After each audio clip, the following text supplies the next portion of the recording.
Just stretch up real quick.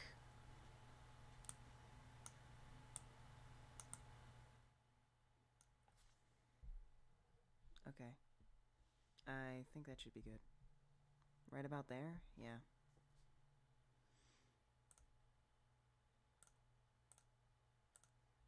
Let's see how this goes.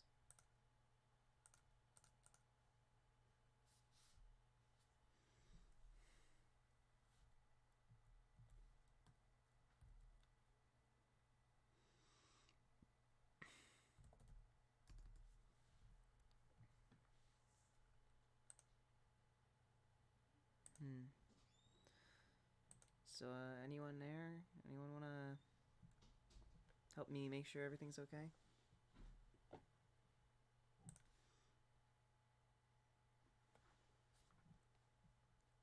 Give me 1 second, everybody.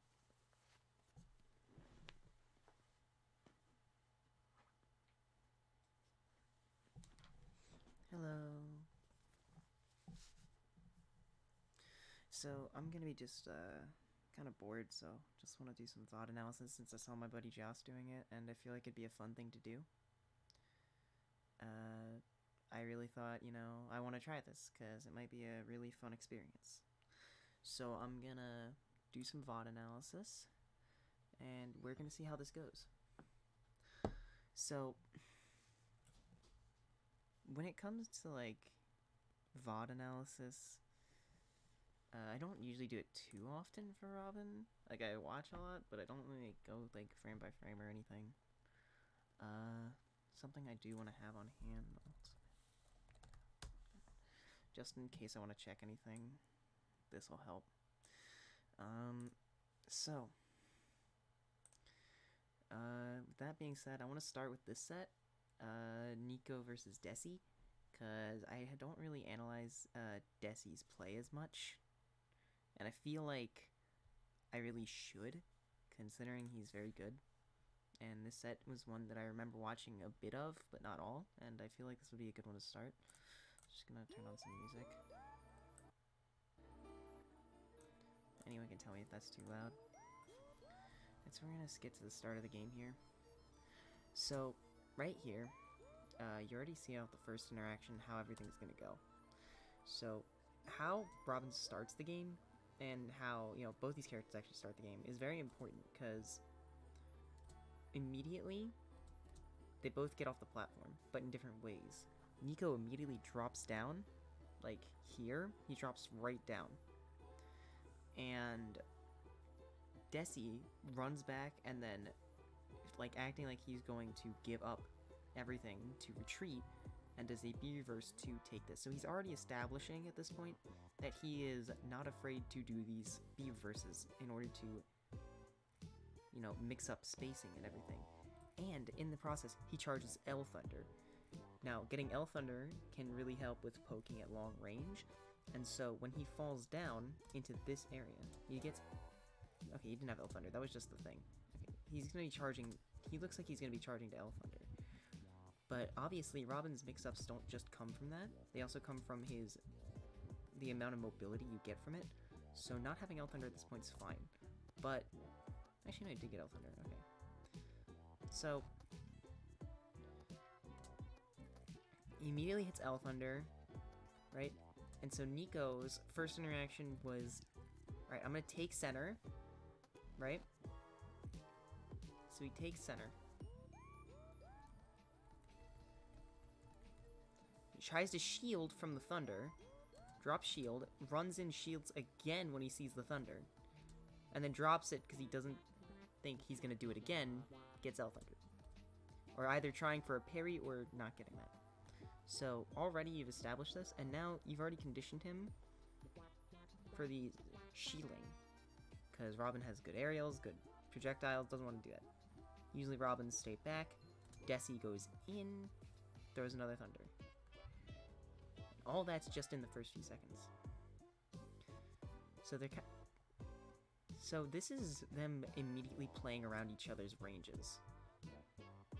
And in this whole interaction in the corner, Desi doesn't get hit exactly because he tries to dash back, and he cornered himself in the sense. You could say that. But it's more that he didn't dash back enough. He still had enough space, it looked like. And oh, we're already establishing a lot here. So, you already have Nico at ledge. And Nico at Desi having 8% is going to go into Buster. And him going into Buster at this point means, you know, he knows he wants to ledge trap. And Desi is already establishing that he's willing to throw out things immediately. At times, like, he's already willing to throw out arc fire as he comes back onto stage, which can be good. He thinks that with Nico, how he's been, you know, shielding the projectiles, he's gonna try and shield that too. But Nico, being in Buster, wants to be more mobile, because he wants to be more agile, more maneuvering around Desi. He doesn't want to be in shield for when Desi does things, especially considering that, if we go over here, down to the special moves, Arc Fire's plus 13. The fact that Arc Thunder is plus 13 means a lot. So you have to be very careful when dealing with it. And if you're like a Shulk in Buster mode, like Nico is here, let me go back a little bit. So if like you're a Shulk in Buster mode, he sees the shield, he probably thinks he's gonna stay in it. Nico immediately jumps over and tries to back air. He's already trying to shield out. And there is something that is going to be a common thing in this set that I see Desi do a lot. He uses Elwyn Jab. And that is an interesting thing to be going for against Shulk at low percents, because Shulk obviously having that shield. And so, this interaction right here, Desi tries to do a Nair and fade back with it. And the reason this doesn't work is, even though Shulk is in speed, let me see, he's like barely not getting hit, like ultimate body models wise, and he's already doing his Nair. So he's now caught him on the drift back, and now gets Nair, fair, fair. Now Nico is obviously doing what people think they need to do against Robin, and going for that fair. But Desi is smart enough to go low to avoid it. There was no Elwyn spike, but it could have been dangerous. Now here we see, how does Nico get around Arc Fire? Throws it the second time. Now, at this point, Desi has already seen that Nico is willing to jump over Arc Fire. And he throws it here, it hits him, and I guess a weird initial hitbox thing where he gets launched outwards, probably something with jump. He does a second one? Really? And that second one's good. But my real thing with that one is that, well, I'm just adjusting the mic volume. The real thing with that one is that, like, he does it here, right? And it clips him again. And then he does it a third time. In this position,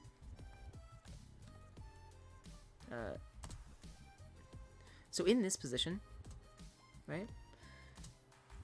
There's a reason that there's a specific reason he got hit here, and it's very important. And that specific reason is he throws the arc fire twice, and then he throws it as Nico's already at the ledge. The time he's already throwing the arc fire, Nico's already picked his option. There is no reason to throw this arc fire. You get Nico here, and if you want to throw another arc fire, you have to either be in position for it at this point and already thrown it. So either you throw the arc fire here the second time and you get this and you're like, okay, I hit him. You then rush in because you think he's going to be stuck in it, but he's not. So upon recognizing that, you go back, but upon going back, he's already gotten back to ledge. So throwing this third arc fire is not well advised, and this is why Desi eats the punish. This is one of the things that you need to realize as Robin, is when you can throw arc fire at ledge. Because it's a really powerful tool, but it's still has that startup. And already you're seeing Desi throwing the arc fires. In jump, I guess in speed, it's not really going to be something as much as he's going to jump from ledge. Especially when the pillar's already there and he throws out immediately after. So in this case, he rolls in. And and both of them kind of reset to neutral here. This is something that I think Desi does really well, is he'll do a fair and he'll immediately jab. Because fair, you go back. This is really important. Because it's something that, like, is really good about Robin. So, fair, right? Here, right about here. Going for the one with the... So right here, you're covering this area. Say, like, with the effects, right? But that still leaves this area wide open. This is why this is so good for jump-ins. Because it covers this area right here. So if you're standing still, and someone tries to jump in at you, and they're, like, here, and you're right here, you can jump, and they're right here, it'll catch them, and you can then string it into a fair string or something like that. Now, you can also threaten with it. Threaten, like, don't get close to me. And in this instance, he throws it out as a mix-up approaching option. He's getting more stage with it. He's getting more, like, area to dash back. He's putting pressure on. But it's also a bit of a bait, because immediately he fast falls, and as soon as he lands, that frame 4 jab comes out. Nico seems to be going for a grab, but doesn't get it. And then, that's all in one instance. Goes for the L1 jab again, gets shield art out. And that's really important, because shield art is a dangerous thing to be dealing with. So, immediately here after going to this, a different option is done, where he goes into jump. And Desi is a little bit slow on reaction here, and doesn't really realize that he doesn't have Legend Sword. Not only does he not realize he has Legend Sword, he's thinking he wants to get L Thunder, and doing that means his Thunder Charge is either going to have to be cancelled into an up smash, which is slower, which is fine, or it's going to be a little slower because you have to, like, be a bit more, because you have to, like, shield first. So in this instance, Nico, in the meantime, has already switched into jump and is already going back down. Desi being a bit too slow to really realize that. So now Nico's got him cornered, and his corner pressure is very good. And here's where we see something that Desi does very well, swatting Nico away for trying to fair him off stage. And then here, he gets back to ledge, the situation's reset, Nico still has center. He's in speed mode, so Desi thinks he's going to try and jump in, but Nico holds center, stays patient, and waits for Desi's option, and then grabs him, throws him off stage to reset the situation. And Nico knows in this instance that Elwind is gone, so he wants to throw him off stage and hit him. And so Desi, in this whole instance, knows Selwyn's gone, swings to try and swat him away and discourage. So in this instance, he swings, he's discouraging Nico from doing anything. That's very important, because discouraging Shulk from immediately edgeguarding with something like that can be very, very strong. And going this low has been working out for him so far. Nico has not adjusted, he's choosing to play safe. And he thinks that Desi really can't make it back because he has that. But he uses the jump from not having Elwind here, and stalls, and then immediately comes back. This also helps stall out Smash Art, because Nico thinks, oh, I want to go into Smash, waits, and then he's like, oh, I want to switch off. Because I think in this instance, Nico thought, oh, he's dead. He can't do anything. So let me switch off and reset to neutral. But Desi comes back, and so Nico thinks he wants to catch the jump with back air. But Robin's jump fair comes out a little sooner. For instance, forward air comes out frame 12 for Robin. And Shulk, if we pull that up in this case, Shulk's back air comes out on frame... Where is it? I don't want to get this up. Frame 19. So, no matter how much he started this up,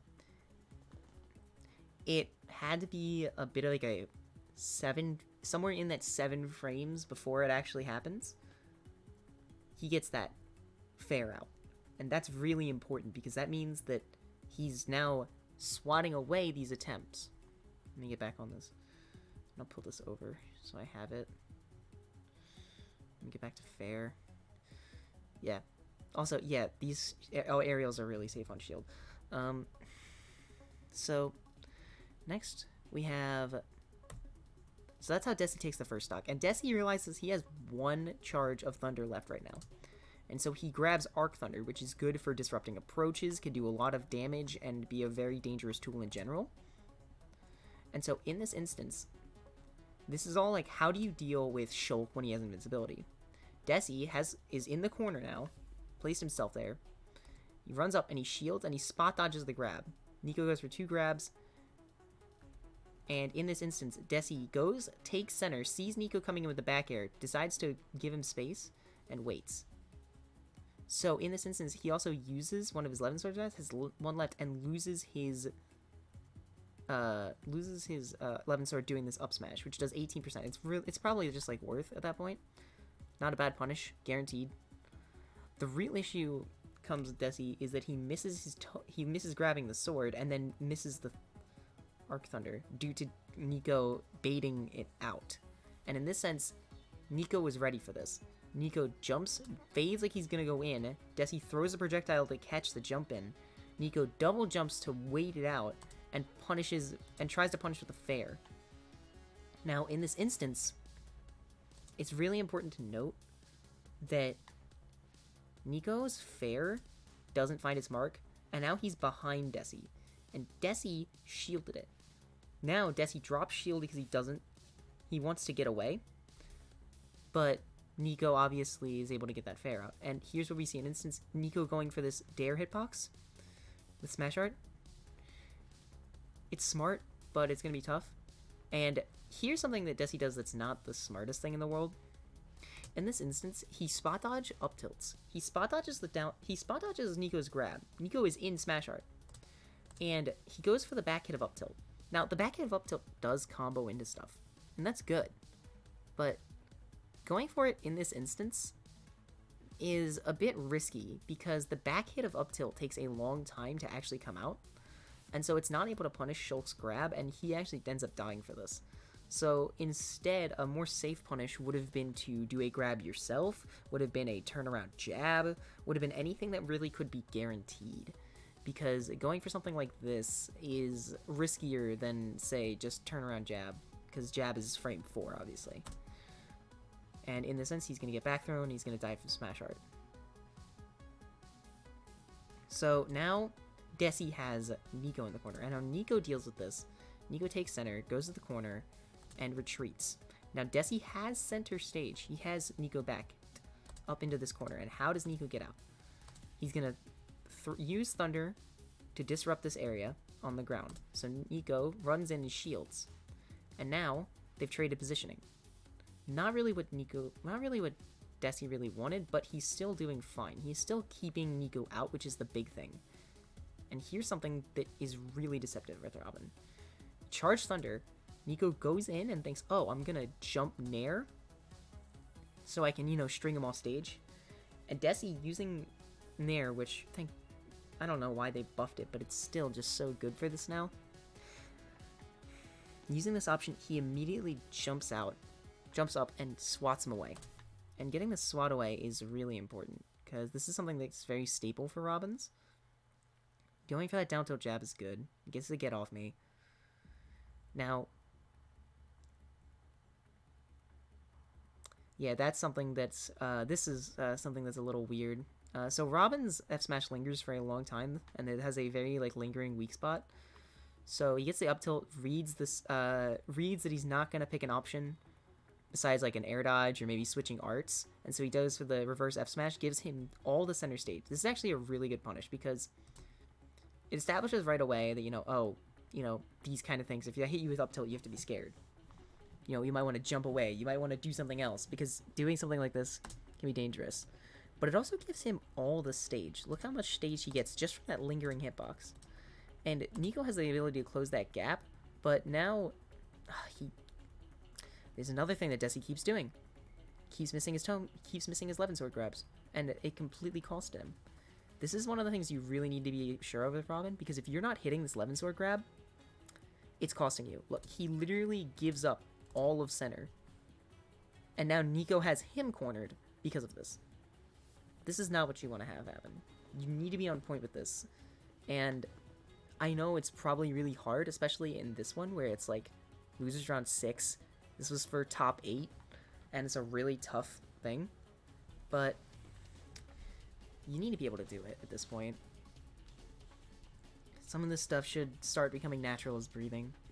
And this isn't a knock on Desi's play at all. I think Desi is a fantastic player. But it's interesting to see these little flubs and instances where, you know, obviously there's room for improvement.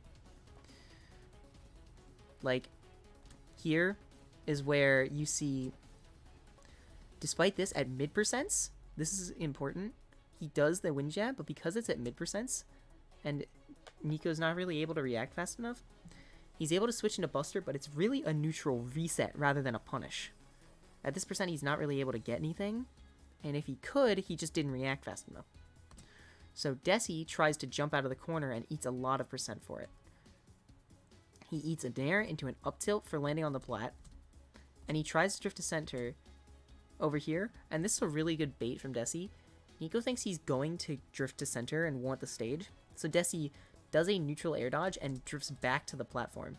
And obviously, you're on the platform still, below Buster Shulk. He's going to do a bunch of damage to you if he hits you, and you don't want to get hit by that.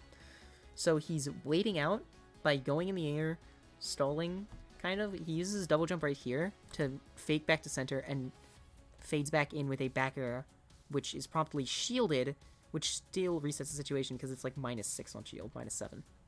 We can check it right now. Yeah, -6 on shield. That's strong hitbox. So, immediately after, Nico goes for his grab, but the spacing and being able to spot dodge it really helps. He goes for that damage from the Elwyn jab. And in this instance, they are both trying to space each other out. Neither of them is finding their mark. And in this instance, Robin's dash grab really lets it down because low speed, not going to be able to catch that roll. And now Nico has him at ledge. How does he deal with Nico at ledge? In this instance, you see Nico switch to smash art, goes for the back air, dashes in to wait for the option. Desi goes high with an up air, which is interesting. Lands on the plat and gets away from that up air that Nico tries to shark with. How does he get away from this? So, Nico stayed patient here, which is why he ended up getting this. And Desi tries to call out a jump fair.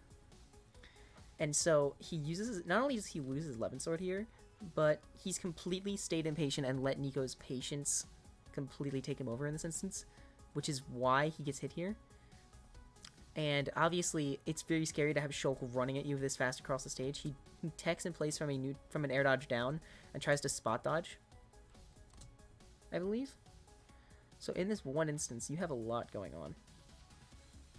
And so now in this set, of the word, you're seeing those nairs really come in and bite him. And I don't know if he DI'd that out, but that's really important. Because this is something that's what Nico's been going for, to hit him off stage like that all game. And that fair is dangerous. So, he goes for the offstage fair like this. And in this instance, Desi fakes going high to lure Nico out, then fast falls past him, and where his area was right here, Desi goes past him. So if you're looking right here, he was like right here and threatened this area. Desi went under and around, and then goes back up. And to avoid the air slash, he goes outwards. Magna hands first and jumps away, but the nair catches him still because Shulk's nair is gigantic. In this instance, Bronze Dare of all things is what gets him away from that up tilt because Shulk's up tilt has a bit of startup. Now, he has center. He tries to close the gap. He does jab jab, which is very punishable, but it is a mix-up in the sense that you can still do jab 3. But the thing is really minus on shield, and it's really sad. So he backs up and tries to fake back in, but Nico just jumps in with fair nair. And this is something that Nico is just absolutely absurd with. You're going to see this a lot. He's absolutely absurd at his ledge trapping. Threatens with fair, throws back off stage. And then Nico's going for this down air again, but Desi stalls it out. And again, Nico is not hitting this back air. Desi gets a jump fair away again, and he's still in the corner and dealing with all this pressure, but he's shielding everything that Nico really wants to pressure him with until that moment. So this is actually a really good defensive and evasive play from what Shulk wants to do in the corner versus Robin. So you see here, he jumps. Let me get a...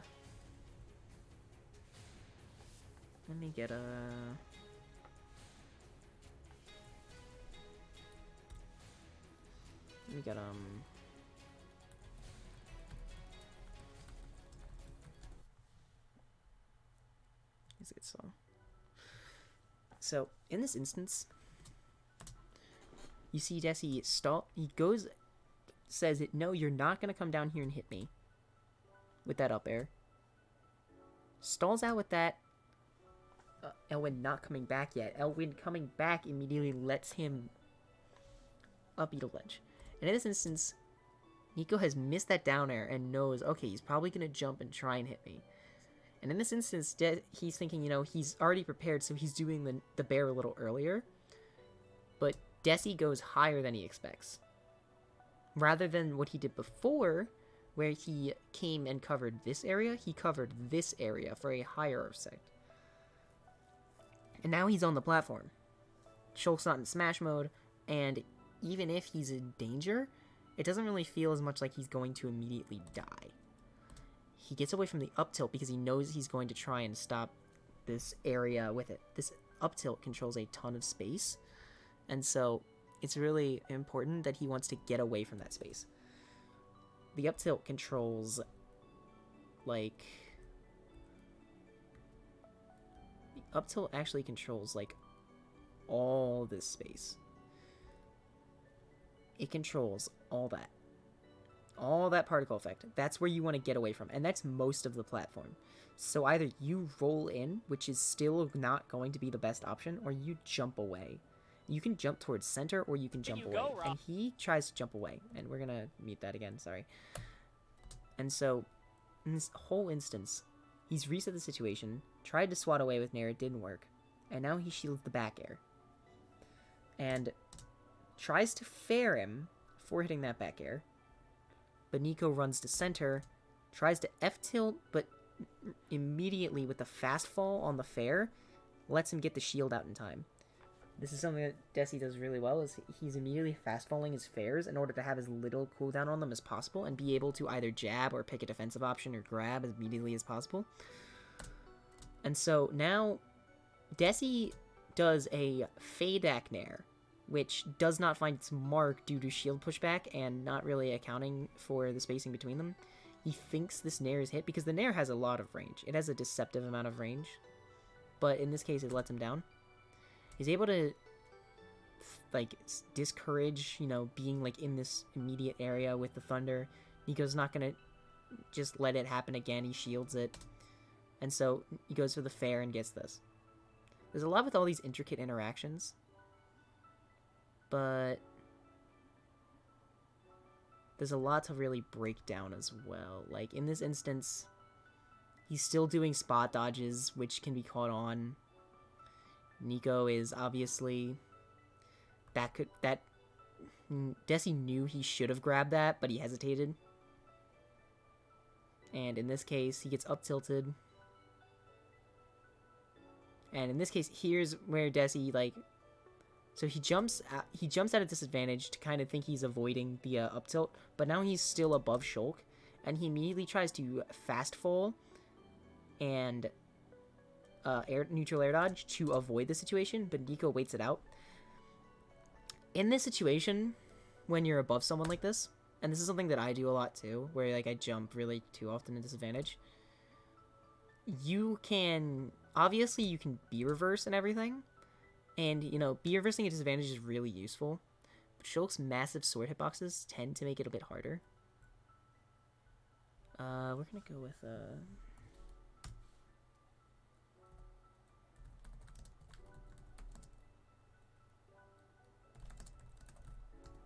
gonna go with this one because it's a good song. So, now with this done, he's fared off. And Nico still knows he's not in hitting these fairs. And so with that, he knows that, you know, Desi's going to try and mix it up. So he tries waiting back, trying to hit him when he comes in maybe with a 2-frame or threatening him coming up in this area, like to the left of the ledge. But it's not really finding its mark. And in this instance, a lot gets breaking down.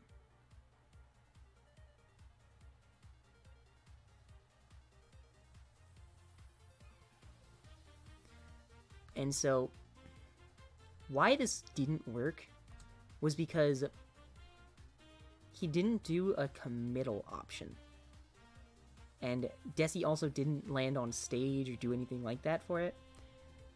So, he thought this would either knock it. He wanted this to knock him away for hitting an option or trying to swing. Instead, he swung early and shielded it. And that's why he died for it.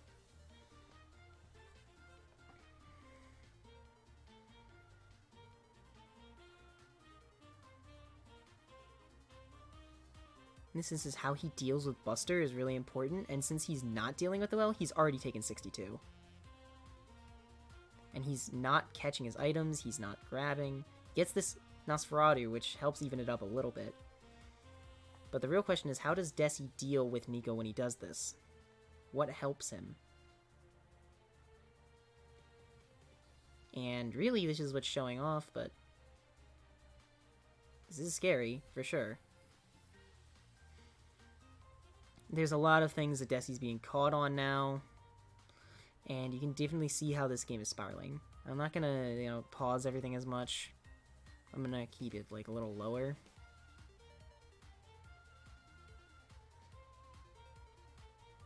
Up tilt, back air, yep, really smart. Finally catches his items. And in this instance, this seemed like a more of a miss thing from Nico, where he air dodged and missed the ledge. So I think he thought that Desi was going to throw the book down. Throw the sword down. And so he thought he might have to tech. Or he just wanted to grab ledge. But he ended up missing the ledge due to that, and it ends up costing him. We're going to let the second game roll out as I try a different style with letting this go a little more. So, this you see right there, that's one of the benefits of that wind jab, is he literally holds it, and see, Nico was waiting so that he could punish it, right? But Desi decides to hold it, and in this instance, holding it for that ends up completely defeating shield art, which is a huge benefit for Desi. And now he's finally getting the things that he needs. Nico obviously having just SD'd the last stock. Crazy. But at last stock, last game, he's given up. He's now down 1, so he needs to come back from this. And it seems to be a difficult task.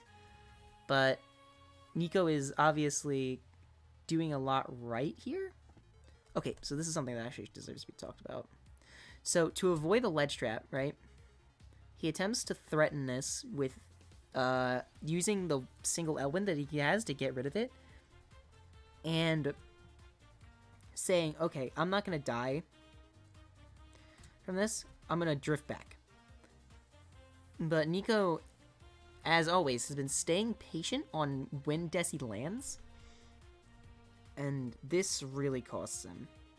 Desi being not patient, like, Desi's landings and mix-ups like this have been getting caught really handedly, and it's costing him a lot. He's now out of a double jump, but he uses the stall to get around it. In this instance, Desi should know that he throws the Arc Thunder, the Arc Fire at ledge. I keep saying Arc Thunder. So he throws Arc Fire at ledge. He should know at this point especially considering the conditioning from things when you would throw Arcfire at Ledge in Game 1, that Nico is going to roll. He's going to roll. He rolls against Arcfire, and it's not the best thing for him. Because he has a full opening. Robin's just standing here. But Desi's still trying to go in here. He has conditioned Nico to come in, roll in, and then pick a defensive option to not get punished.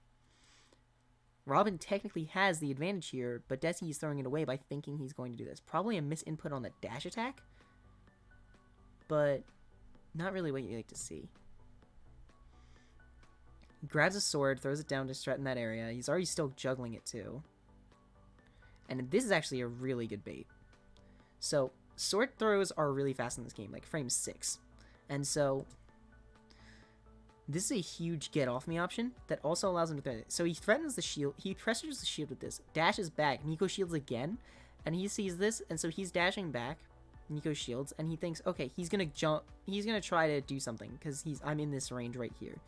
Instead, he turns around and throws the, oh my god, that is a fucking amazing screen cap. I'm screen capping that. Look at this. Look at Robin. Holy shit. That is one of the funniest things I've ever seen. Can we just appreciate this? Like, this is one of the funniest frames I've ever seen. Holy shit. What the fuck is this?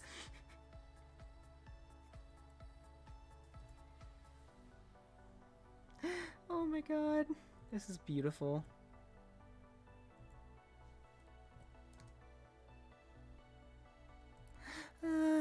I love this. It's amazing. But he throws the sword and now completely has center. He decides to, instead of taking more center, he wants to use his he wants to charge up a resource and get L Thunder so he can poke at long range. This forces Nico to go up. Nico decides instead of shielding it to go up above it so that he can switch into speed art to close the distance. And now you can really start to see how Nico staying patient really cost Desi despite him trying to get around what Nico wants to do. There's the adaptation, finally getting that. Not gonna find his mark with the with the L Thunder, and he's out of the Thunder Tomes now. That last hit's gonna get him out of that. Finally getting rid of that. This is actually a really good bait. So what Desi does here is he does this, recognizes that he doesn't have any arc fire, so he can't arc fire jab here. And he recognizes this, so he decides to wait. Does a jab 1. He knows that Shulk's gonna get sent nowhere, so he decides to wait. And had he not committed to the jab, he would have hit this, which probably the jab was a bit of a late reaction. I don't think he intentionally meant for it, but he goes for the fair here, and Nico gets on the platform. And now Nico drops through, but he's still too slow to get this grab from on Desi, and Desi now has Shulk in center, but with that fair due to Shulk's model switching around. The jab is a mix-up, and when you has nothing, you really can just punish him for it, but people get scared because they don't realize that he doesn't have anything. That's why it's important to keep track of it. And really, in this instance, so you see Nico's been threatening these fairs, and Desi's been going low to avoid them. He'll threaten coming down right here with a fair in order to say, don't immediately come out at me, you have to wait for me, but you have to do this. So Nico instead could wait on stage and just fair, but he wants to get this off-stage fair to get the kill. And so Desi drops down with a fast falls past the fair, and since he has kept his double jump, he's able to punish with a back air. Really smart play from Desi, honestly. Really good swatting away now Nico's aerial approaches, because he's getting into that range. Not being the Shulk range. That back air is going to reset the situation after it. Just mixes up with the movement a little bit off stage. Has Arc Thunder now, which is what he wants. But he tries to go for it. Now he's out of his double jump. But he still gets away and then rolls on again for the third time. So, in this instance, So Desi does... So Desi, in this instance, rolls in. He gets hit. So he comes back to ledge again. Jumps. So in this instance, Nico is standing here. And Desi tries to drop down to do a different mix-up. The Arc Thunder does not come out in time, so he gets hit. He avoids the down air by going to the side. But in this instance, the tome is already run out. Nico is running back. The important thing is that Nico is running back. In this instance... Oh, shoot. It's not a thing of invincibility. He still has invincibility. And that's important to realize. In this instance, this is a panic roll, and that's why it gets punished. But it didn't need to be. There was a way he could have avoided this. He knows that Nico has been going back. So Nico drifts back, and Desi, instead of rolling in, needs to jump up to this area. Not to this area, because this is where Nico is. But he needs to use a jump to get over here, and then go from there. That's his best chance to live. Because Nico wants to threaten this area, and this area. He wasn't threatening here with how he was positioning running back. If he was threatening here, he would have turned around and jump fared. Instead, he lands that back air, and it's going to get him the stock evening up. Nico has a really good sense of, like, control and understanding of his character, but he also has a sense of patience. That's the real thing that makes him so, like, strong with Shulk, is how willing he's just able to patiently wait out what you do against Shulk and then punish it. That's the scary thing about him. He's able to also immediately turn it on, do a lot of really good conversions on a dime, but it's not going to stop him from just absolutely going crazy. These nairs and fair strings are really good. He gets that up air to punish that, but Shulk coming down really fast is something he has to expect. Now, Nico in this instance sees this, sees a whiff grab, and tries to jump out of shield, only to get hit by the tome. In this instance, the grab is technically actually safe. There is literally not much, except for maybe air slash, that won't get punished.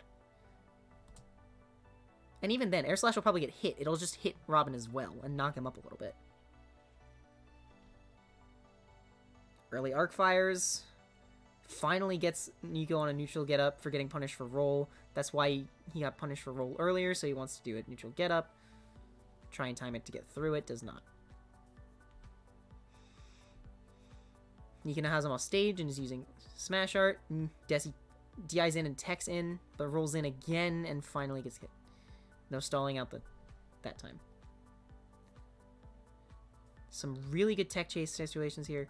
A really good conversion here. So he whiffs this Arc Thunder. So he whiffs this Arc Fire at a distance. And this is something that's why the Arc Fire buff is so good. He whiffs this Arc Fire halfway across the stage. Nico is in speed art. And he's above this platform. So he's not at risk. Nico is not above the platform. Never mind. I thought he was. Nico's above this platform. But he's not at risk of getting hit by this. He jumps over the Arc Fire. And he's drifting in. But because Robin was so far away when he first launched it, he's actually able to act now.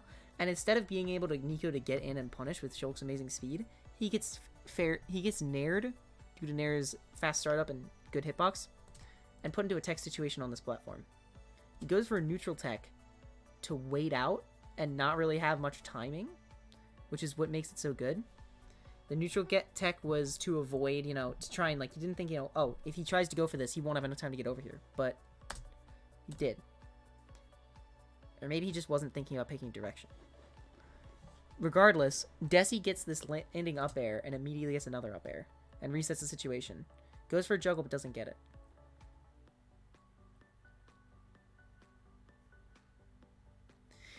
It's things like this where you really start to see the patience of Nico and how he pressures. It's such an interesting thing for how Robin can deal with it. Because Robin's range is very good, and Shulk's range is very good. And so they have a huge sword to fight each other with. But it's about who can Robin's sword really deal with Nico's. And that Bronze Fair isn't going to kill, but that Levin Fair will. And in this instance, you see Arc Fire, and so he decides, oh, I'm going to drop down and try and stall it out. But the other Arc Fire comes in, and he's like, okay, well, I can't stall it out. Well, I got my jump back. I can't stall it out now. So he tries to up B, maybe to, like, get through it before the hitbox comes out. And gets Arc Fire Bronze Faired, and then he air dodges in. He air dodges in here, which is what, like, really ends up costing me. He should have died right here, because he did have bronze. He did use a Bronze Sword instead of a Levin Fair. But due to him, like, doing that and coming back in so quickly, it actually puts him in range of Desi being able to punish easier. And so due to that, Desi goes up 2. Really, Nico did get close on the first game. And now Nico decides to take it to Smashville, so he wants less space between. So in this instance, Nico's taking it to Smashville. Nico wants to make it so that there's less space, so he can control more with his sword, and make it so it's harder for Robin to set up. PS2 being very wide really suits Robin for that, so it really ends up costing him. So already he's able to close the gap easier. It gets Nosferatu, which won't do too much to him right now, and it's not really going to worry him too much. And he's already showing that he wants to ledge trap. He doesn't want to do, like, crazy... he doesn't want to go for a conversion right away. It's a low percent. He wants to ledge trap, which is something that a lot of people won't do. In this instance, so he gets this grab on Desi, and he's at 10... he's at 10%. And instead his option is to throw him off stage, go into Buster, and say, I'm going to ledge trap you. He immediately diffuses the Arc Fire on Shield by rolling away, and now is threatening again. These down tilts are really what's screwing up Desi, because when you down tilt, your head dips lower, so the fair doesn't hit. And those are really tough things to deal with. And now he's really getting walled out by these back airs. And he rolled in again, which is some of his, like, costly things, is when he gets when Nico waits for the roll-ins. So right here, the reason this works is because he shields a second time. So in his shield drop, Desi buffers jab, and jab has... So this is like a... So Nico technically had a 5-frame window to punish here, and he did not get it. Keeps calm, but using Arc Thunder and 11 Fair gets rid of Shield Art. That grab was not very well advised. Gets the Nair, gets the Tome now, and he keeps him with that juggle. I don't know why he went for Fair here. He very clearly dashes back like he's going to grab, but it seemed like he wanted to catch, like, a jump fair, and even then, Shulk's jump fair is going to cover that space, and instead he's given up all the stage to Nico, who's going to take it and run with it. He wants to control the space with his sword, that's why he took him here. Tries to punish Arcfire, doesn't get it, and Desi gets the punish for it. So, this air slash out of shield, this is why it's, like, such a good option, is its actual scoop hitbox hits Desi from all the way over there. Now, it's a little deceptive because it was technically right here and Desi was leaning forward, but he technically gets him from over there. And now Desi tries to reverse edgeguard Nico because he knows he's been going for these fairs, so he tries to drop down with it, but he ends up getting fair back off for his troubles. The spot dodge tried to beat out the bear, but it ends up still being a situation where Nico has Desi above him, and that's really what's costing Desi. Nico's being patient while waiting out the landings, and it's really costing him because he's not able to get around. Uses jump to get around the Arcfire, which is unfortunate.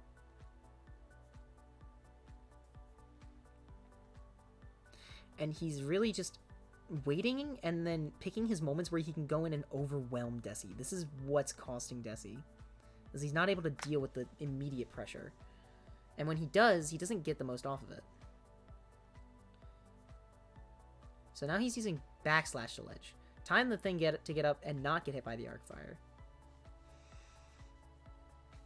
And in this instance, that's where the shield art is so good. It gets him out of that and makes him able to live. And so Desi should be at even stocks right now, but because of that shield art, he's able to still stay. And that's why it can be tough. Desi chooses to wait instead of going for anything crazy. That Arc Thunder is going to take it, though, for the aggressive approach. The Spiderweb Hitbox is absurd and really ends up helping him. Desi's still trying to get these fairs, not really getting much off of it. Tried to call out a wait, doesn't get it. I like this Nosferatu here, because he knows that Nico does shield a lot, because he thinks he's going to, like, that Desi swings a lot, because Desi swings a lot in the air. And so he knows that at Hypersense, he can probably just go for a Nosferatu, and it won't be the worst thing, because Nico has been shielding a lot against him. Oh, yeah, Deltarune Field of Dreams. Let's go. So now, in this instance, he finally gets caught with that fair. In this instance, Desi wasted his double jump way too early and tried to drift back around, but he didn't drift away enough, and so he's getting caught with it. That's why he got faired there. In this instance, though, Desi gets hit, and he goes up, sees Nico jump, and this is part of Nico's patience and how he threatens things. Nico jumps here, and Desi thinks, oh, he's gonna threaten up here, I should drift back, but Nico waits and fairs him for it. What Desi could have done that would actually get him out of the situation is, in disadvantage, he's drifting in. And so Nico, being Nico, is being patient and waiting. But say Nico even did try to go for this jump fair. If Desi neutral air dodges and jumps in, then if he thinks he's going to get up aired, then to cover this area, or even fair, then what's he going to do after? Is he going to nair? It's just going to reset the situation. And even if you fast fall it, you can get back thrown. Or air slash, but you're most likely you're still behind him, so you have a lot of more space than you give yourself when you drift back off stage.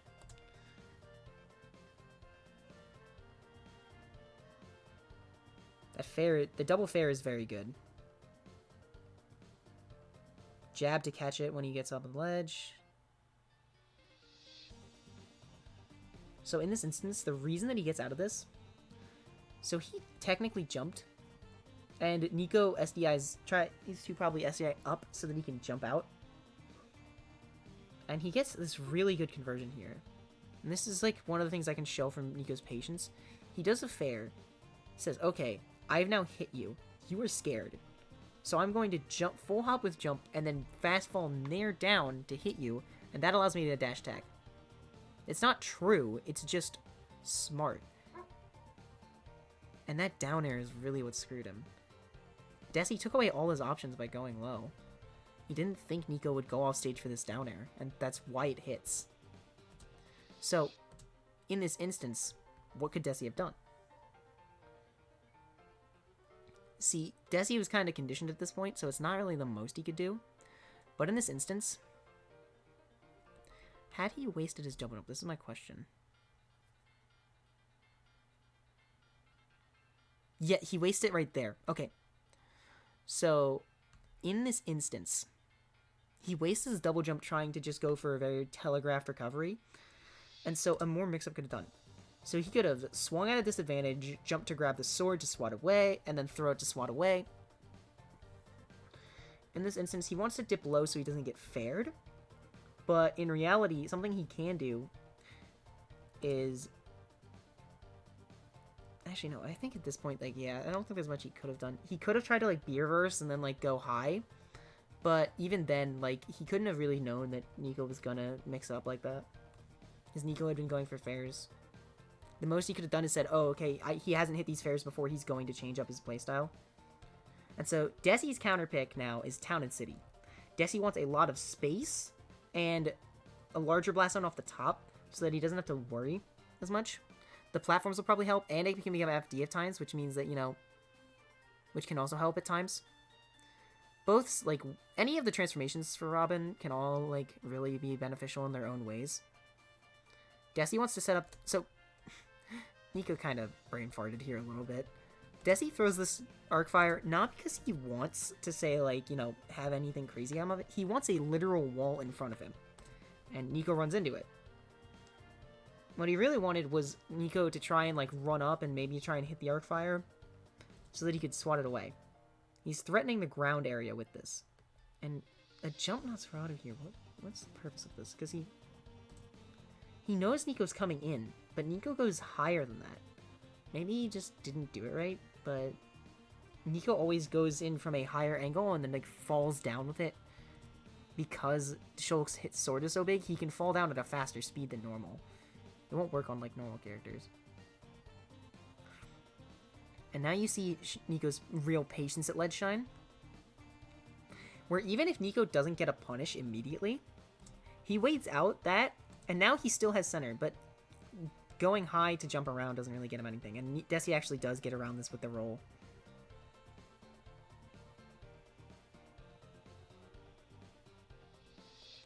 So Desi, being very smart here and disadvantage, says, I don't want to get fair trained off stage, so I want to get away from that. Desi also a bit too hesitant to really get this. Misses that grab and gets grabbed for it. Gets the fair.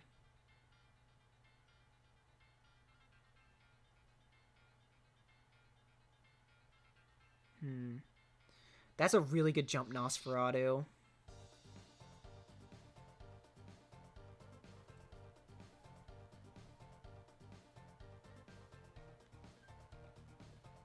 In that instance, Town and City came back and bites him in the butt. So this is why Town kind of worked against him. In this instance, he said, okay, you want to hit me with a grounded option. I'm going to swing at you with the back air, which is very strong. But it didn't kill just because of like the distance and how much. He could have died off the top due to how Nico's DIing. But it ended up not really doing much for him. A lot of these fairs probably would kill. But because of that, he's not going to get the kill until there. And he does take a lead here. He's doing a lot of pressure. Okay, so in this instance, he sees this. Now, every single time that he's done this, it has been like almost a straight neutral reset. And so, in this neutral reset, Nico rushes in on the ground, and Desi shields. Of course Nico's gonna grab. So, if he dash attacked, there wasn't really much of a threat. If he F-tilted, that's the real threat there, but he's not threatened F-tilt, except for like a few times in game 1 where he spaced it out. He wasn't really using it in Smash Art to really kill, so this forward throw, he wants to put him off stage, and that's something that's been a key thing throughout the set. You see Nico, especially like even on Smashville, will throw Desi off stage because he wants to edgeguard him. And there's the F-tilt to actually kill, but he hadn't threatened it with Smash Art. He threatened it as a punish option after the back air. So, in this instance, he does a smart thing to get away from Desi. Desi does a smart thing to get away from Nico. So but tries to jump out of disadvantage, which is a very common thing. He tries to jump to get away and create space. Doesn't get it. Desi goes for a really interesting read here. So he knows that Nico's in speed art. And he has Nico in the corner. So he knows that Nico's going to want to get out of the corner. So he tries to jump and tries to do an arc fire around him to read him dashing out the other way. Nico jumps out and diffuses the situation. There's a very, very high level of mix-up and play here.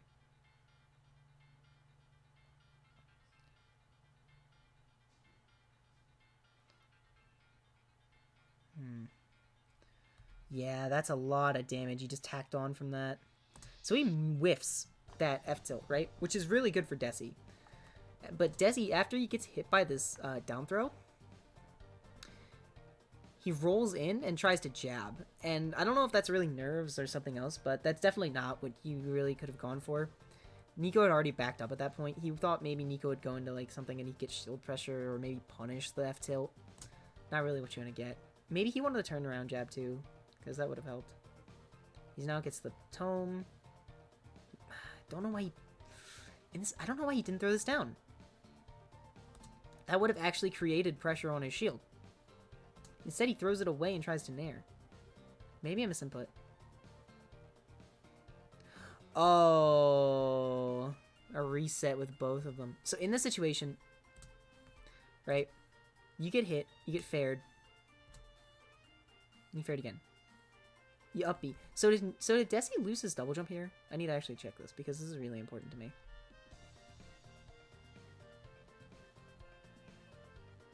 Okay, so he doesn't... No, he had his double jump, but he's not able to make it back. That's really unfortunate. I wonder if Desi could have made it back. But now Nico is really taking the driver's seat and is really showing why he wanted to get him off stage, why he wants to keep him at ledge, why he does the way he does. Desi is being very smart in the fact that he says, I'm going to stall out your Buster Monado and I don't want to deal with it. He's now doing the same thing for shield, getting good conversions. Oh wow, this is really spiraling. But Nico getting huge conversions himself. Gets a down air, but it doesn't kill. Back air. Yeah, this is smash art. Yep, smash art fair. So, okay. Let's go through what happened here and why Desi ended up getting this happening to him. So, in this whole instance, this spirals from Desi being in the corner and going for a double jump and disadvantage read. How many times is... Now, in this instance, Nico always likes to be patient. This is something that you really show. He'll be patient or he'll rush in. He doesn't often really normally get scared or things like that when you watch him. You have to give him compliments. So in this sense, you get this. He goes for this fair. Doesn't even have Levin's sword, so it really would have just swatted him back away. Nico double jumps, gets this fair. Goes for the fair to try and continue a train across the stage, but misses. Desi's now behind him, goes for a spot dodge, but gets hit by the lingering hit in the last hit of Nair. He then converts that into a back air. Desi's now off stage, gets faired. The real thing is that Desi tries to go high here. Desi panicked here. Desi either wanted to get back to stage quickly, or he didn't want to get hit again. But he gets back dared here. And then he gets back aired again. And at 56%, he dies. So, what could he have done? What he can do is he waits here. See, he gets hit here, and then he immediately goes. But as he gets hit by this here, he loses his double jump. But he waits until he's down here in order to up B. If he up B's immediately, there's not as much risk involved. He up B's to try and get back here, but gets punished for it. At this point, he tries to up B again to get back to stage. In all these instances, look at Desi's how he's recovering. Is he going to ledge? Or is he not? In this instance, he didn't go to ledge. He tried to go high. In this instance, he tried to mix up again. Doesn't go to ledge. And then, the second he tries, the second here, he literally takes away every single option by drifting down super low and then double jumping into the space that Nico can threaten.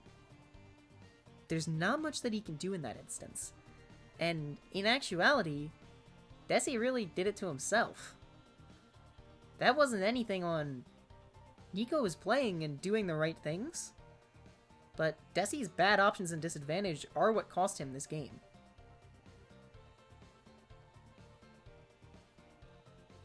He caught Desi in a panic, and you can clearly see it in every single instance, and how it really spirals out of hand.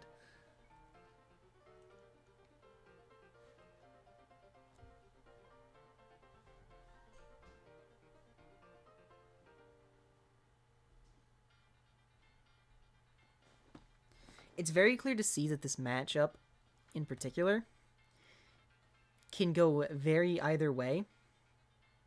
Obviously, you've had Nico SD in Game 1.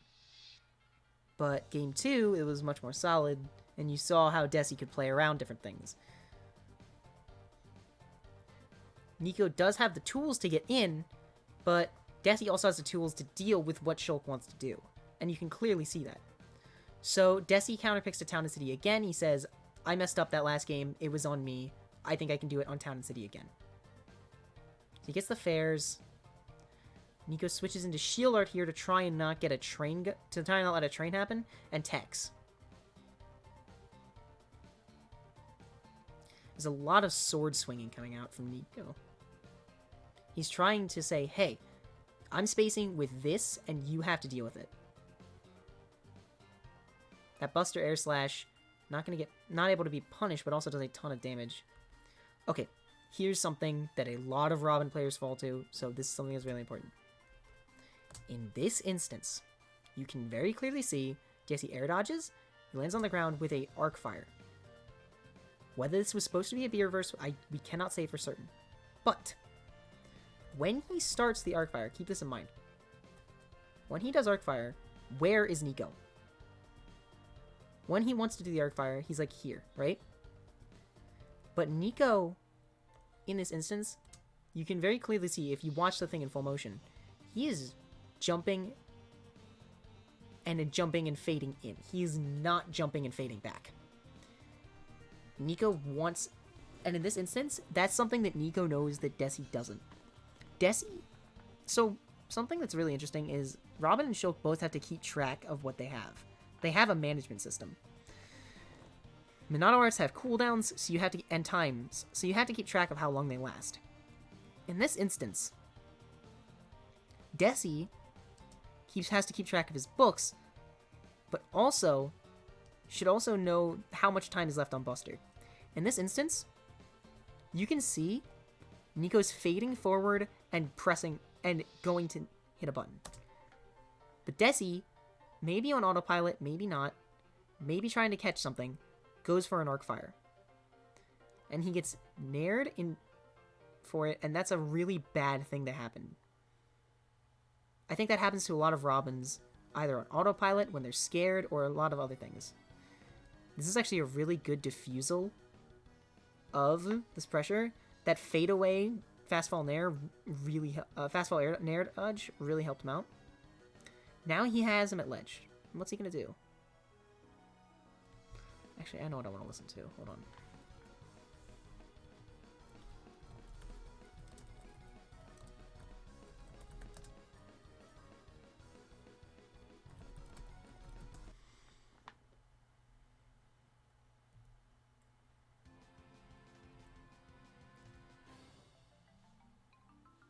Okay, so Nico has completely shown a ton of adaptation. He's staying patient, letting Desi make the first move and punishing. You can very clearly see it. In this instance, he says, okay, I'm going to stand here at ledge. I'm going to shield, so you think that that I want you to neutral get up. But I'm going to dash in. He shields to stop himself, I think, and position himself. And then goes for a nair. Desi tries to take center. So he rolls in, and rolls in again, and then dashes. That's the issue. He rolled in. He didn't try to get away easy. Just wanna...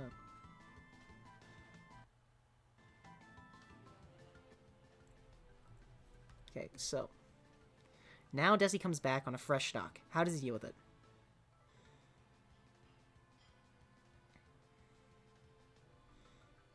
Now, this is when Nico was pressing the buttons, but also still shows a level of patience. See, he up tilts, waits for the air dodge, grabs, jumps, nairs, and now in this instance, he knows his nair has whiffed. Not hit shield, but whiffed. And so he thinks he's gonna get grabbed, so he spot dodges. Desi sits in shield because he doesn't do anything, and gets grabbed for it.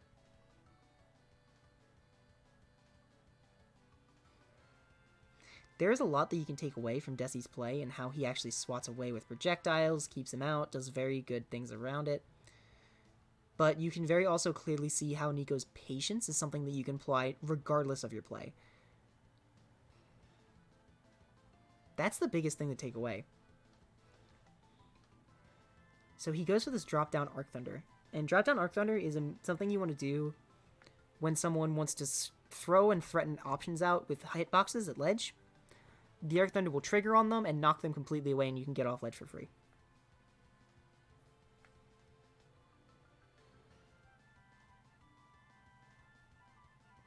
Fair hits ledge, throws the Arc Thunder to threaten, waits, goes back, gets the fair. It doesn't kill on town, unfortunate. Now Nico's actually reset the situation on him, and he gets spiked for it. And that is not good. Oh, jeez. This is really starting to show, and Nico's really showing his prowess and when it comes to a lot of the stuff. The gap is not that big, though. And you can very clearly see that in how they're playing.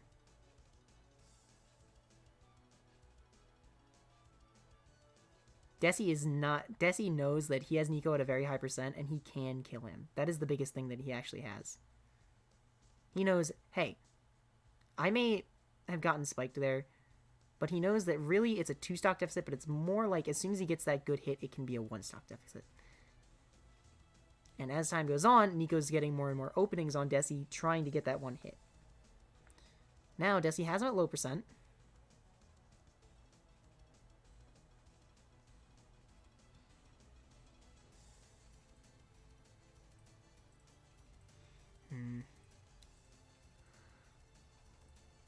Switches into shield, goes into Buster, gets the punish for... He shielded again. This happened in the last game, too. Reminder, he dashes into shields after. He dashes in to catch grabs to get the shield after, and it happened at the same time.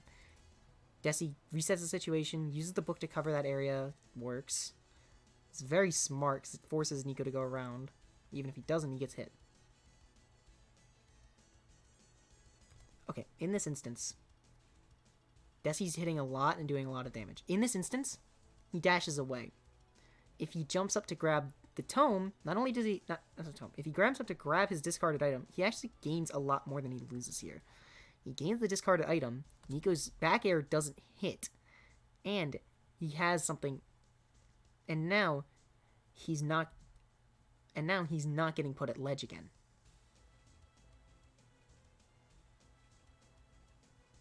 Okay, that's a very smart Nosferatu. You want to make it all count.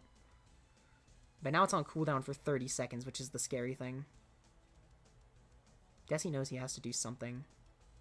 That back air is going to really help him out. And that, yep. Alright, but now he's out of Thunder, which is really scary. But those fares really come in handy.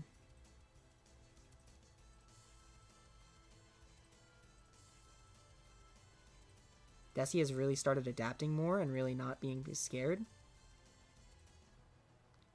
But he gets spiked again. And the reason he gets spiked again is because he goes low and doesn't drift. He puts himself at an angle and says, this is the exact angle I'm going to recover, and Nico can easily intercept it. So in order to get around that, what Desi has to do is, in this instance, he gets hit off stage. He already wasted his double jump to live in the first place. And that's an unfortunate thing, because that's Town and City coming into effect against him. There's not much he can really do about that.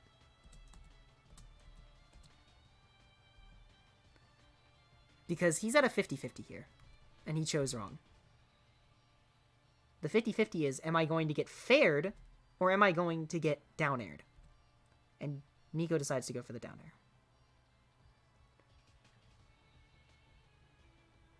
The real issue here is Smash Art. Smash Art hitting him off stage is really causing him a lot of problems at, like, a sense where he shouldn't be dying. And that's that one out of the way. Let me take a sip of my water. That was a very good set. A lot to divulge and really shows a lot of how to play patient and wait out opponents' options. Also shows a lot of how, you know, dealing with things and adapting on the fly, counterplay, all really come into handy.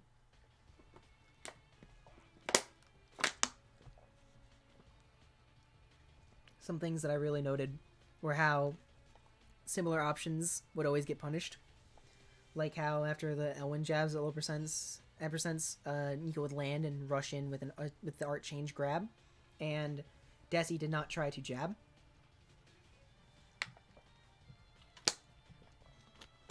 Even if it would have helped. Dissuade approaches. Hell, even dash attack your own. I feel like Desi, I don't see him use a lot of dash attack. He's a lot more reserved on it, which that move can be very useful at times. Call it the prison shank. He used dash attack like a few times, maybe once or twice, but it seemed like more miss inputs than anything. Anyways, I want to look over this set.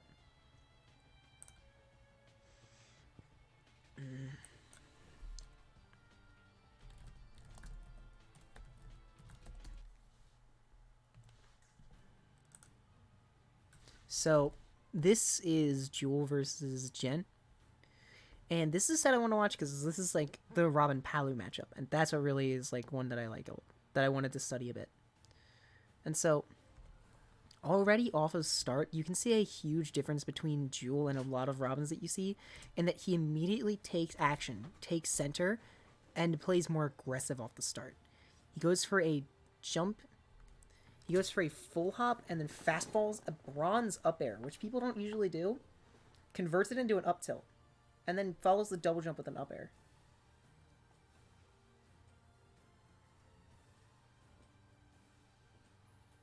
Here's where you can see Jen's conversions coming in.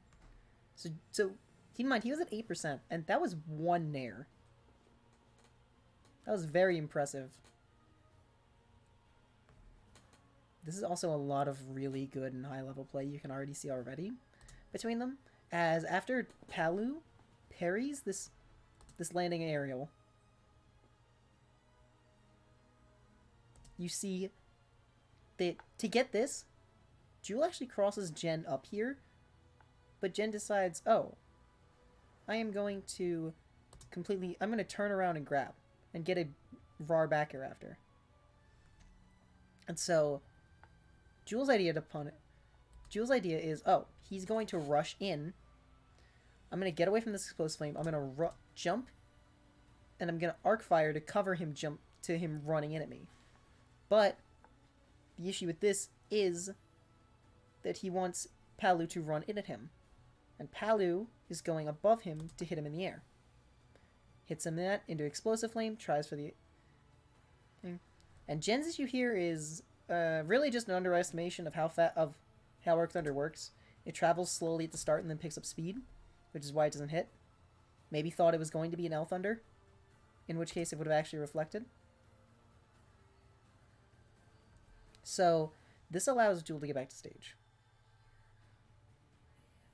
But that fair gets whiffed out.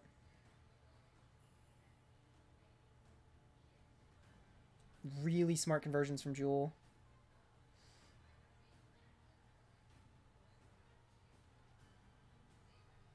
There's another thing that Jen does that's really interesting. So, Jewel whiffs here. Jen does a down tilt, but picks up the item in the process, immediately drops it, and hits the back air. Very, very smart item play from Jen here. Gets the nair and it's going to kill.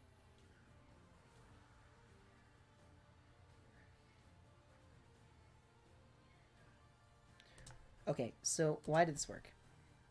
See, they were both playing around each other in neutral, and you could very clearly see that Palu was dashing on the ground a lot.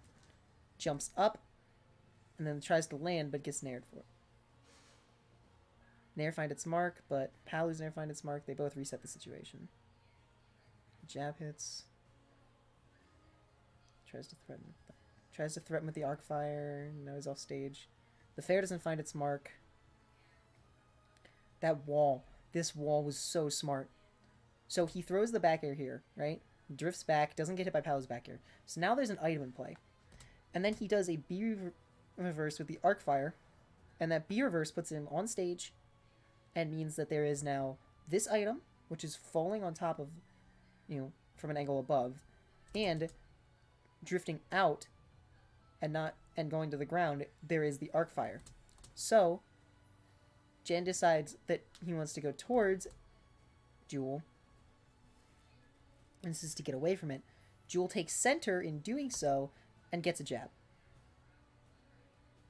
Throws the arc fires, jabs him again, charges up the Thoron, doesn't hit its mark because it's barely not timed. Gets an S smash to call it a jump, but gets the sour spot. Dash attack for trying to nair on shield.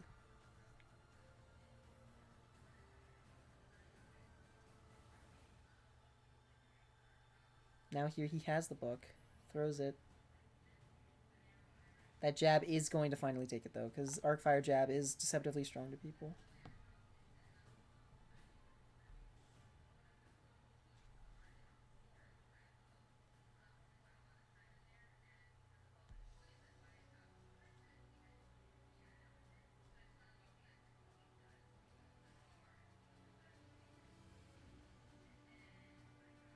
Ooh.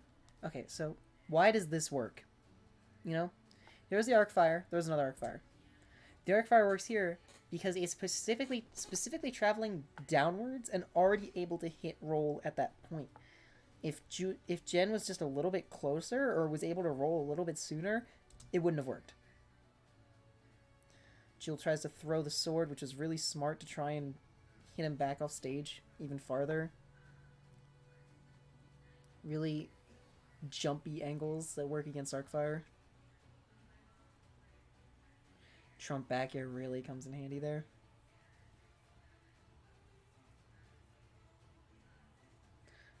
Tries to read him going to take center with the Arcfire.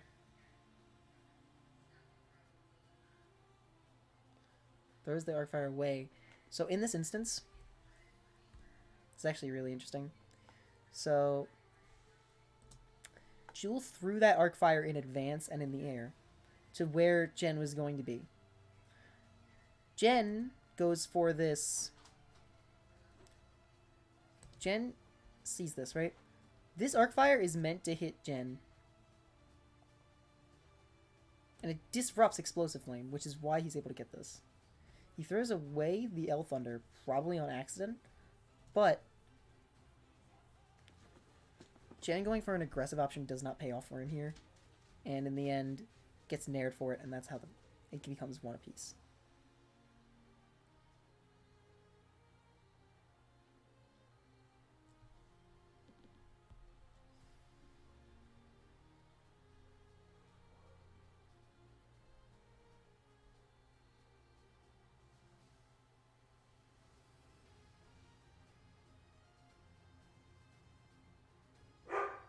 Oh, doggo's barking.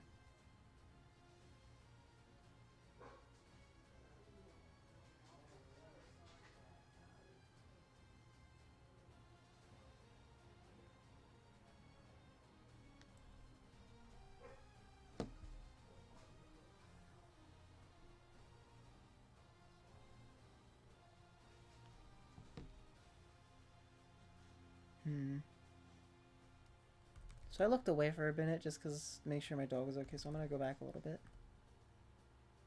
So, Jen has the most stage. We're going to start right here. Gets the Nosferatu. That dissuades. Arc Thunder dissuades.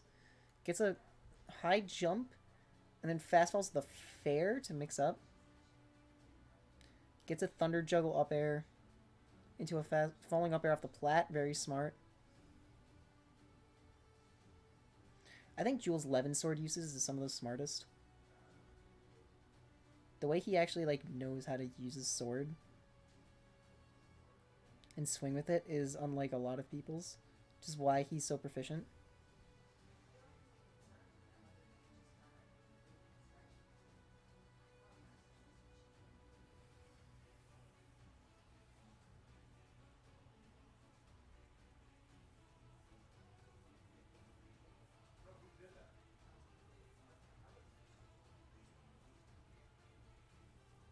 Okay, so this didn't work only because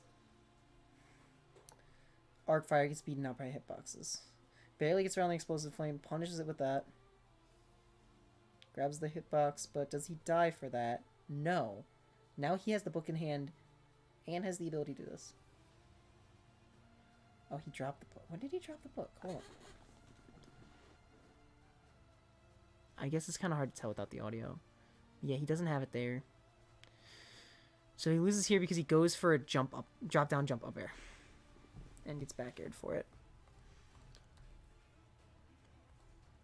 Okay, so in this instance, Jewel has seen that Lilat and Smashville have been banned from Jen. So he takes him to FD. And we'll see how that works out for him. In this instance, no platforms. It's just this. Catches the jump in and already gets a mean 32. Punishes that nair with a great parry. He's able to threaten long range in this, which is so useful for Jewel. You can see how that Arcfire going very far helps him a lot. Charges to L Thunder already, so he already has that on deck. That Elwyn clipping is really important, but he gets punished for trying to do something. Alright. Forward throw El Thunder. Good mix-up. His punishes on these teleports on stage are absolutely critical. Because he knows Jen doesn't want to be at ledge. But he's forcing these things like... So that, okay, if you're not going to go to ledge, I'm going to punish you. Oh, really good smart attempt from Jen, but gets around it. Okay, this is really smart. So, Jewel uses the empty hop to get a little bit more height and stall from the Elwood. In this instance, he then B-reverses, does a Thunder, and then jumps onto stage with an up air in order to lead into another up air. Very great conversion, a 34% that he could not have gotten otherwise.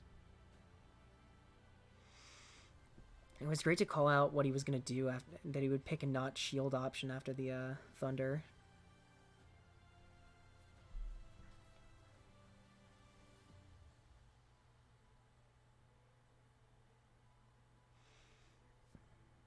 The House OST is really good. Okay, so in this instance, you can see how Palu with center can really give problems to so many characters, even with Robin. Even if Robin can benefit sometimes from having that space, being cornered can still be difficult, because suddenly your space is much less. The space between you and your opponent and the space you have on stage are both different things you have to keep in mind. That gets reflected, discouraging use of it. Tries to stall with the art. Tries to stall with the Nosferatu, but gets back aired for it. Did he try to stall here? Did he try and like... Yeah, no, it seemed like he was trying to stall more than he was trying to get the grab. He's pushed away. Up air. Up smash, yep. He knows he's low on arc fires. He's actually he's low on a lot of resources, so he wants to kind of start getting rid of them. Get the books. Yep, really smart to throw the book, grab the other one, throw it out. Okay, so right here, this is a very interesting mix-up that Jen does. So he does a teleport, and at the distance where, say, Jewel would be able to like get spiked off of a teleport cancel, Jewel swings and goes low to avoid anything. But Jen does it in place and is able to then ledge trap. Goes for an up smash to read like a neutral get up or a neutral get up spot dodge, does not get it.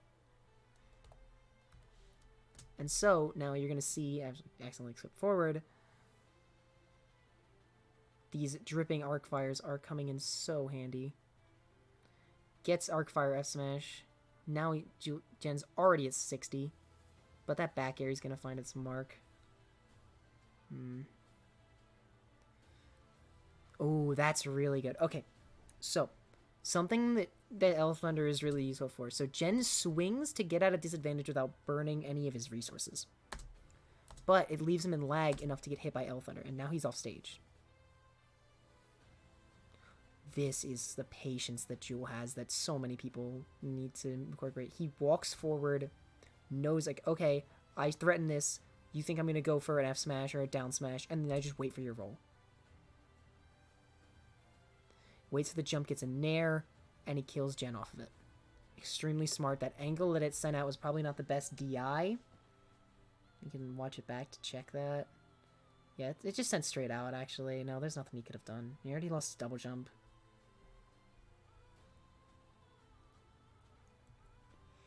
Okay, so here he goes.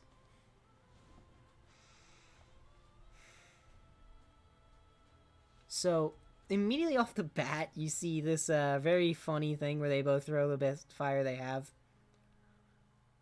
But the reason that this is, like, interesting is... So Jen's Explosive Flame covers where Jewel was, and, like, maybe a bit forward. Jewel decides to say, I'm going to go onto this platform, and I'm going to throw an arc fire. It's put off stage, probably due to not expecting that. Already getting pushed away really heavily. Very good mix-up grab.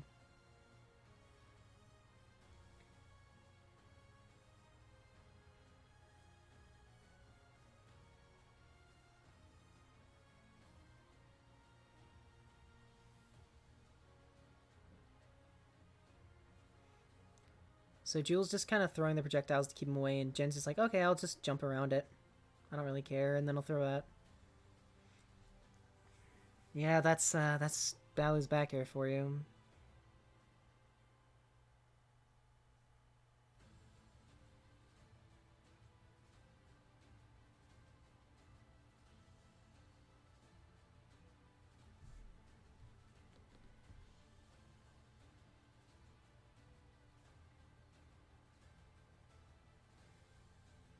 Oh my god. Oh, people are actually here. Yeah, arc fire. So let's go back a little bit. So you can see here, I want to go back to just where Jen started taking a lot more damage and how this actually spirals out. So in this instance, you see Jewel does something really smart. So he rolls away from this pressure from the Nair, jumps up, and drifts back like he's going to take center. And obviously, he's been throwing a lot of projectiles up to this point. So you can see through him throwing these projectiles that it could cause an issue.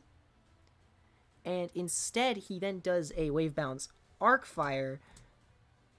Jen sees it that he's about to take center. Immediately sees the arc fire come out. Shields again because he doesn't jump.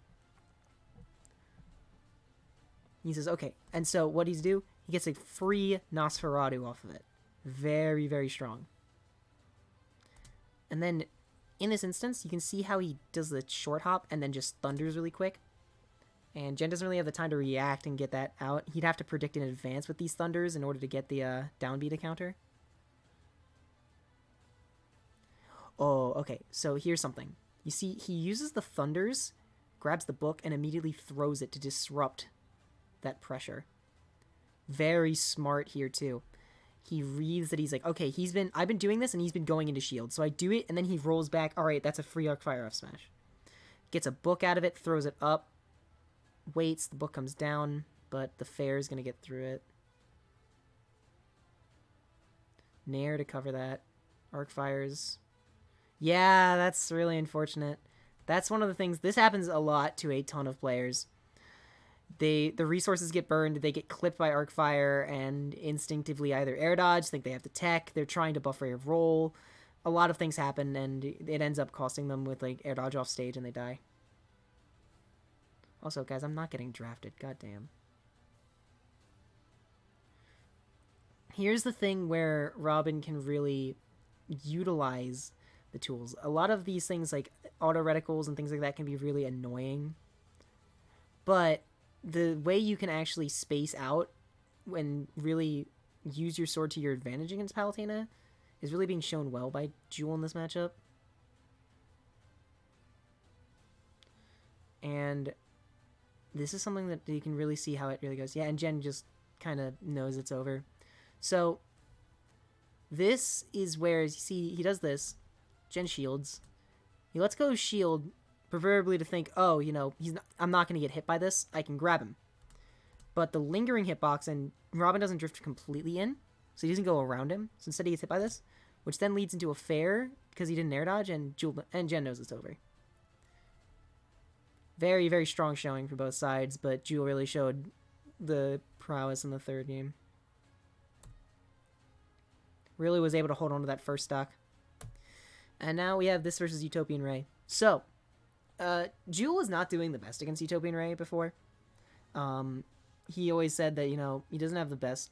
Utopian Ray wasn't really his, favorite person to fight. I think he'd even said, this is one of the only times he'd actually beat him. And, he always struggled. He didn't really know what he could do against Banjo. It was just a very annoying character. It wasn't bad, it was just annoying. And things like Wonder Wing really make it annoying. And you can see how, with things like that. Utopian Ray is a very smart, strong character. Can't believe he's going to be top 100 on the PGR, guys. But Jewel is slowly, he's able to hold on to his stocks, which is really something that's important here. He's able to get away from that up smash. But Ray's keeps juggling him, and at this point he's not going to be able to get out.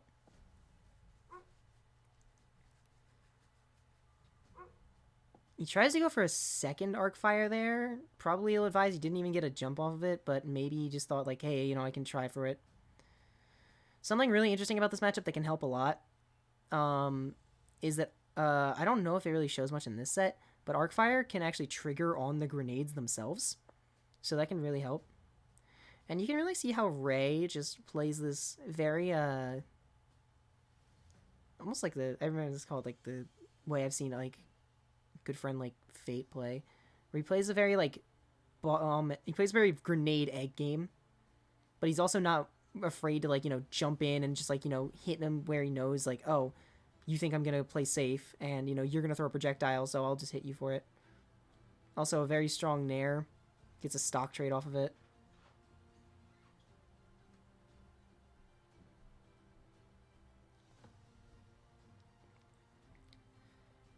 Ray's doing a lot right in how to exploit and show patience.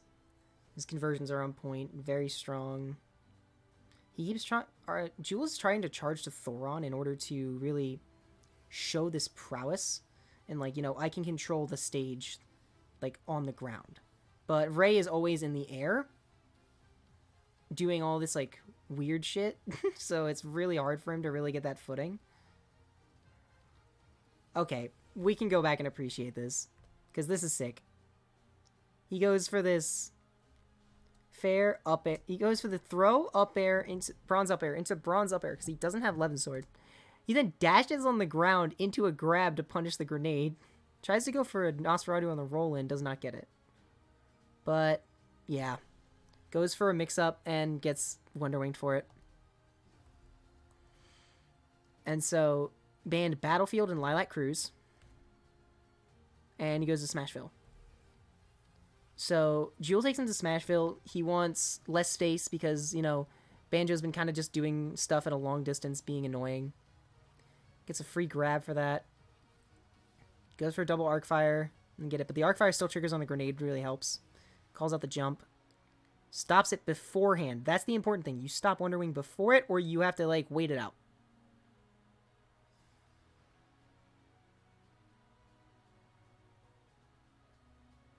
Of course, that game did have that stock trade and really caused Jewel to lose his stock at an unfortunate situation, so see how he adjusts this game. He's using a lot more Baby Thunders to disrupt this, like, when he actually finds Utopian Ray on the ground. He also knows when he can throw the books, and he's waiting out. Good punish, because he wasn't in position to get an F-Smash. Arc Thunder, waits, doesn't get the shield break on that. Back air doesn't find its mark. The L Thunder finds its mark. Now he's off stage. Only one left, and it's gonna get Jules first. Jewel kept him in disadvantage and on ledge very well, that stock. Very, very smart parry and waiting for everything to come back. Another Nair. Makes it so he has to, burn a Wonder Wing to get back. Very smart. Up tilt. Waits it out. Another very smart. See, Ray does this. And this is something a lot of people do to get around Arcfire. When you do it for these mix-ups, they just say, okay, I'm just going to play a very jumpy game. And it can be very annoying if you want to, like, do your mix-ups and things like that. So you have to instead respond by either calling out the jump with it, instead of going for, like, I'm going and calling out a shield with it, or calling out it with, like, a Nair instead. Like a Beer versus Aerial or something.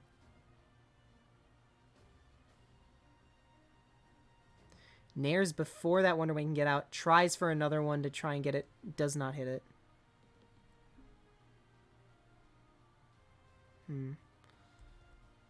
So now, hold on, okay, so how does he come out for this?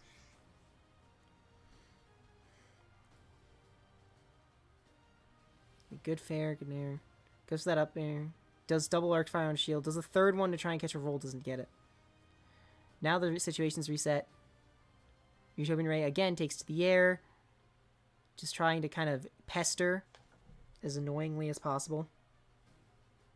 Goes for a down tilt. Doesn't hit it.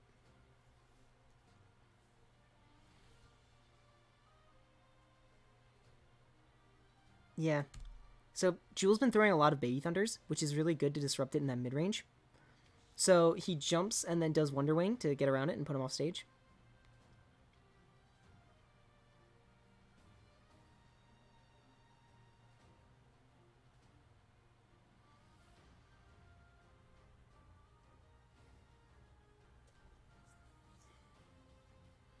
Goes for that grab. Spot dodge, down smash, not going to find his mark.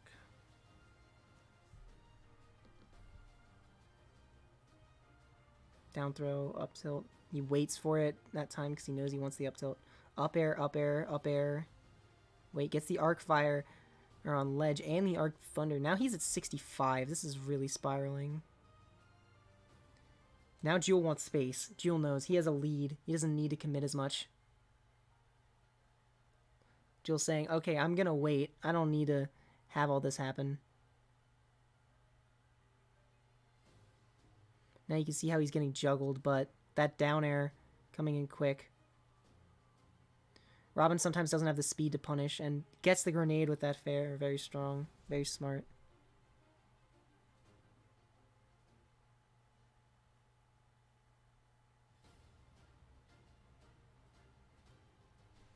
Okay, so Jewel bans PS2, doesn't want the wide area for it, and Yoshi's Story.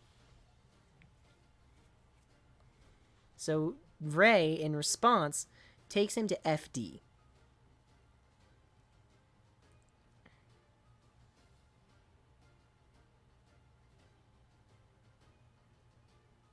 Okay, so they've been feeling each other out. Gets this up air. Ray just, okay, I'm gonna punish this with a hard F smash. Waits out the get up attack. Gets fared, but the arc fire gets hit by a Wonder Wing. Now he's getting grenaded. Ray keeps going for these upbees, and they're not really hitting. They're just there to threaten. And Ray already off to a strong and commanding lead. So you can see how this is really shaping up. Ray already having a lot of space to work around is really showing that prowess and how he can maneuver around and play that long game to be as pestering and annoying as possible.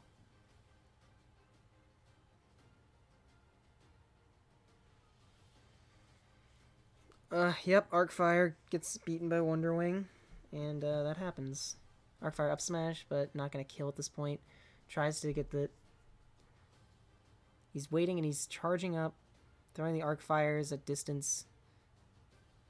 Utopian Ray completely ready to take the long game and take center, but Jewel waits for his moment.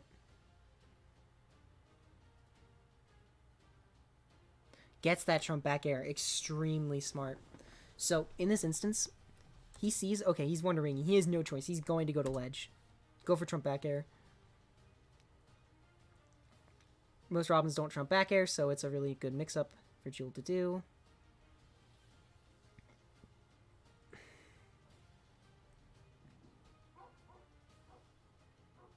Back air. Waits out. Waits for to get the nair. Tried to catch that roll with that back hit of a nair. Not going to hit it. Going to get thrown off stage for his troubles. Okay. Ray's really good controlling this area, and you can really see his patience and like how he wants to play this long game shine. But the real thing you need to appreciate with like how Jewel plays this matchup is he's like, okay, you know, I'm going to be in the corner. I'm going to be annoyed by this. But the coin isn't that. The point is, when is the option that I have that chance to strike? When can I say, okay, it's my turn to play? When is there a gap? And you can see these little gaps that Jewel is really starting to catch onto, and they're really starting to cost Ray.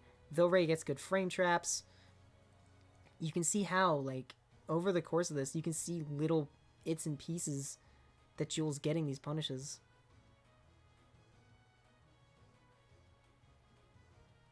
You have to be willing to play the long game and then wait for your instance to show up, because Banjo cannot completely vortex you and keep you out like that. And the more you let him, the more it becomes annoying. You have to adapt and realize, okay, there's an opening here, I can hit him. But a very smart fair to get around it. Yeah, that one was... He had enough time to actually get the second one, so he goes for it. Now Jewel is armed with Thoron, and the reason he's armed with Thoron is to dissuade a lot of ground pressure, and he tries to use it there, but not going to get anything off of it. These back air, goes for a string, doesn't get it. Pressures with the shield. Tries to keep him in the corner as much as possible.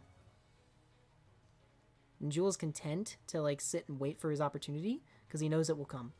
He knows he can punish that back air with an air. He knows he can do these different options.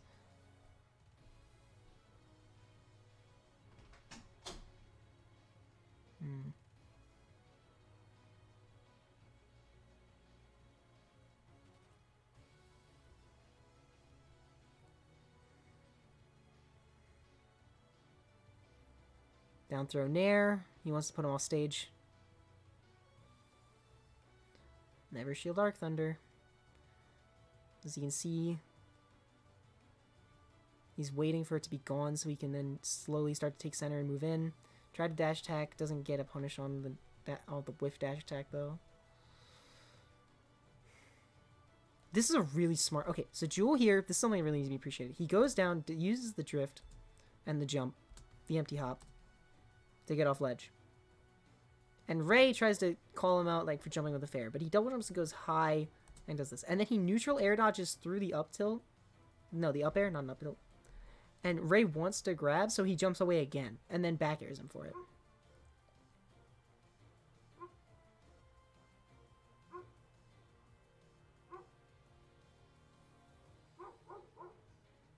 That was some really good shield pressure. In both ends. Oh! That's gonna be it. So here's so you see this, right? He gets hit by this. And Ray says, in this instance, okay, I just hit him with this grenade. He's gonna try and swing out of disadvantage. I'm gonna go for Wonder Wing. Jewel swings but drifts back and fast falls in order to have the time to get his shield up and then punishes. And that's why it works.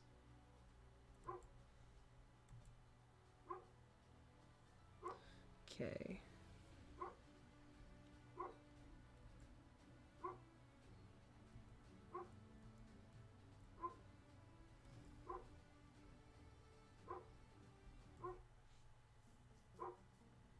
This will be the last one. So, these three out of the way. I wanted to go over this one because this is an example of a matchup inexperience and what you can do better.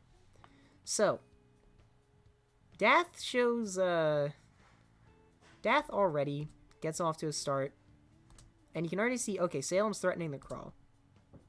He already knows he's shielding arc fires at the beginning and not getting anything off it. Dath is literally content to sit in the corner and waste all of his L Thunders. Did not charge Thoron once to try and dissuade anything. Doesn't really try to do much. This is not the way you're supposed to play the matchup. It's literally throwing all your resources away and then saying, okay, you're going to wait for that. I'm going to try and punish you after. That's okay, but he doesn't even get the punish. And here is something he does. So he does this. Gets dash attacked. So he jumps away, right? And in this instance, Salem is running to the right. And so he thinks, okay, Salem's running to the right. He drifts back to the right, presumably thinking Salem was going to drift back to and want to take center. Salem just waits and is patient enough to get that. He waits to get around the double up smash. Gets hit by the grenades, though, and you can clearly see how Salem's already taking stage. The first thing that you really can say about this is, why did Dath let the game 1 be Battlefield? And you can clearly see how it's really costing him. He's already dead. That was bad DI on that up tilt. He tries to go in, and he really gets hit on a bad thing. Already, he's really approaching the Snake matchup wrong. From the, wrong perspective. And you can see how it's really costing him. He's throwing L Thunders into grenades kind of haphazardly. He's shield pressuring, not really keeping track of C4. This is really an example of just something I remember seeing and I really didn't like. Maybe just confused. I was like, I don't know if he really has much snake experience. But I wanted to show this kind of as a thing of what you shouldn't do in the matchup, because in the matchup, this is the exact wrong way to play it. Letting Snake take all your resources for free as you throw them into his grenades and don't pester him properly won't work. And the fact that Dath is trying this is really unfortunate. Salem really toying with him here. He knows he's gonna jump at a disadvantage. The up tilt barely whiffs. He wants to get everything off, so he has all his resources. Alright, so in this instance, he rolls back. Salem literally says, okay, I parried this arc fire. I'm just gonna wait. Dath ran in. Didn't try to throw anything, didn't try to S-smash. Maybe he wanted to grab, but Salem was literally standing and waiting, not shielding.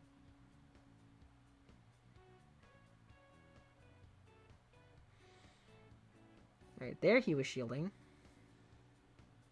How did he just wait hard recoveries? Gets him back to stage there. Does he remember that C4 is on that platform? That is my question.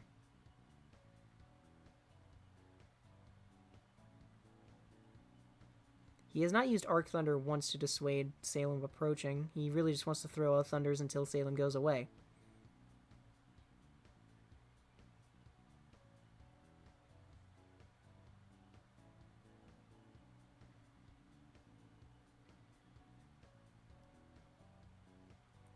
Like, you can already see how it's spiraled so much out of hand when he really hasn't done anything to dissuade Salem from playing Snake's game.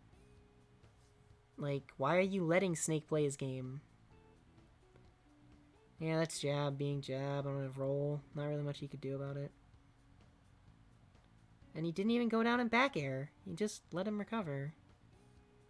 Salem's recovering very trickily to try and trip him up, but it's really not needed at this point. He's really just doing it to do a lot of like mix-ups that Dath isn't prepared for. The C4 is not even on the platform anymore, but he's going to get hit by the Nikita and die. So you don't... You gave Salem Battlefield on game 1 with Snake. It was already a really bad idea from the start. So then you take him to Kalos, which isn't really the worst stage for Robin in this matchup, but you could definitely have better ones. And, like, already off the bat, you can see Dath's game plan says, okay, I'm going to throw a Baby Thunder. Salem just puts C4 down at the start of the match and completely avoids it. Dath goes back to charging, Salem rushes in, waits for the roll and dash attacks. This is just a lot of Salem playing Salem's game and Dath not really knowing how to approach this matchup in the first place. He's trying to play a very L Thunder heavy game, which doesn't really work too well. He's not really picking the best spots for them either. That's his real issue. I know maybe, like, I'm not in this situation, but I think it's very valid to critique someone and show, like, hey, this is, like, someone who definitely was struggling with the matchup, and I think this is something you can look at. And overall, you can definitely see how Salem's just completely in control. One thing I want to just check real quick. Is there a third game here? Or is it just best? Yeah, it's just this game. So, overall, you can see he's charging up, but he's just threatening Arc Thunder. He's not threatening anything else. Very smart from him. Very, very smart and patient play from Salem that's really paying off as he's able to really just play his game and watch Dath come into him. That's the real issue Dath has. Yeah, of course Snake can crouch. It's Snake crouch. Some really good, solid conversions there. He's exploiting Snake in disadvantage well. Don't know why he went for the second arc fire.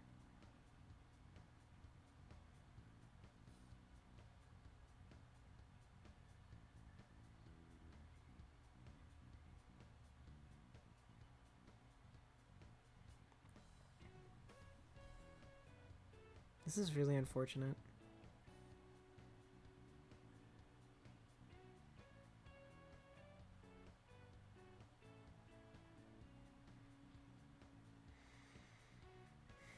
Because you can clearly see how Snake is just controlling so much space, and Death's not really doing anything to really dissuade him from controlling said space, and what is he gonna do? He finally gets what he was looking for at the cost of so many of his resources. In that case, it's kind of worth to finally get the stock off, because now you can, you know, start doing something, but you haven't really been using your sword. You've been throwing your projectiles.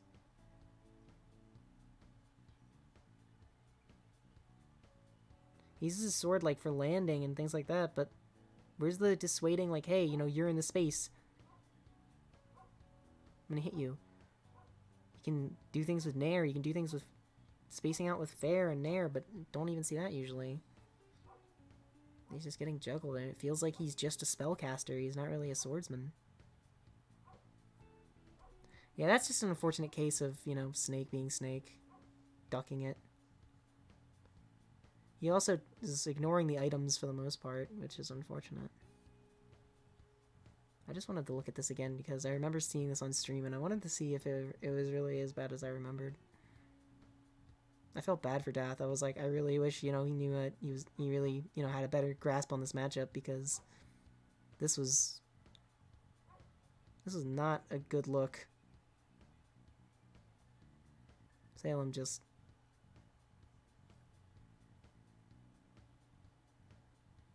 played very strong here.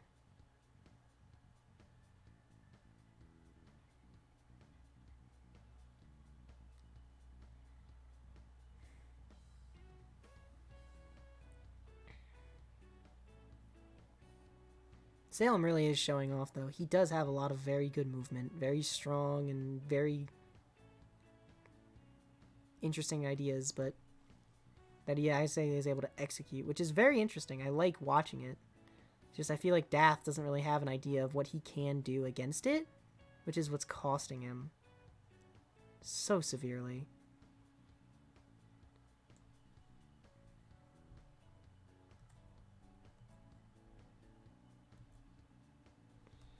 Yeah, so I mean, he goes for Arc Fire F. He goes for Arc Thunder F Smash, but like it's a delayed one, and he didn't even get the shield break. Gets the lingering hitbox, it doesn't even kill.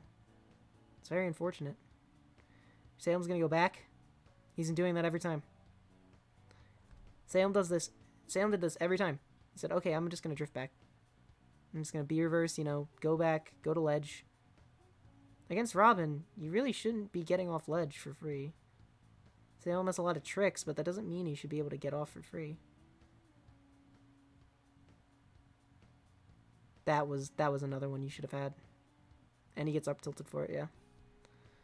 This one's kind of more unfortunate, because it's like, oh, that fair didn't connect into another fair. Very unfortunate. But yeah.